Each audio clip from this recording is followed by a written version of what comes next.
Hi folks. Hi folks. Question of the day. Should we treat fever? So whether fever due to infection should be treated with antipyretics is controversial. So my thing is, your body will always respond, whether it's infectious or noxious stimulus, whatever form of stimulus, whether it's neoplasm or inflammatory component, anything that's happening in your body, it will respond. So the hypothalamus will, change its set point. But what's the role of fever in this whole thing, in the pathology or pathophysiology of any infection or disease process that's happening? Why do we need fever to occur, and should we at all costs stop the fever?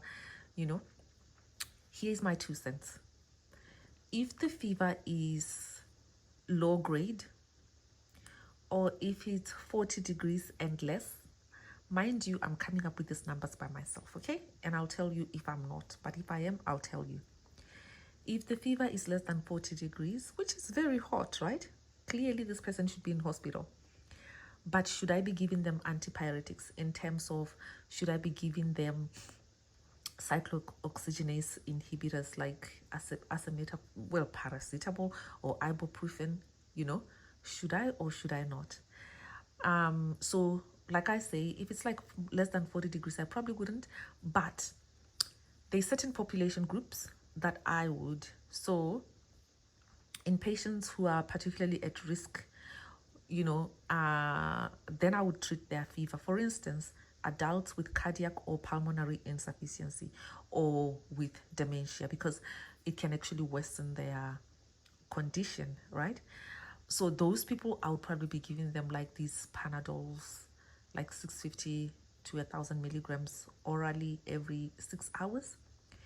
But then remember, the daily dose of paracetamol should not exceed 4 grams to avoid toxicity. And again, patients should be warned not to simultaneously take non-prescription cold or flu remedies that also contain paracetamol, right? And then other NSAIDs like aspirin, naproxen, they're also effective antipyretics. But salicylates like aspirin should not be used to treat fever in children with viral illnesses because of what? Ray's syndrome. If the temperature is more than 41 degrees Celsius, other cooling measures like evaporative cooling with tepid water, mist, cooling blankets should also be started. Now, this one is from MSD Manual, professional version.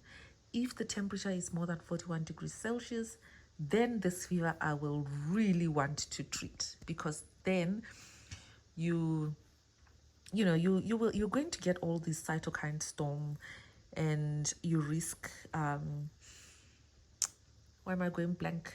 Organ damage, basically, right? Because your proteins or your enzymes, remember how your body is full of protein. So your enzymes and all these, they're going to start to denature at those high temperatures. And then that means organ damage. So we don't want that. And then also you get like coagulation of platelets, and then that can lead to DIC. So that again is very bad.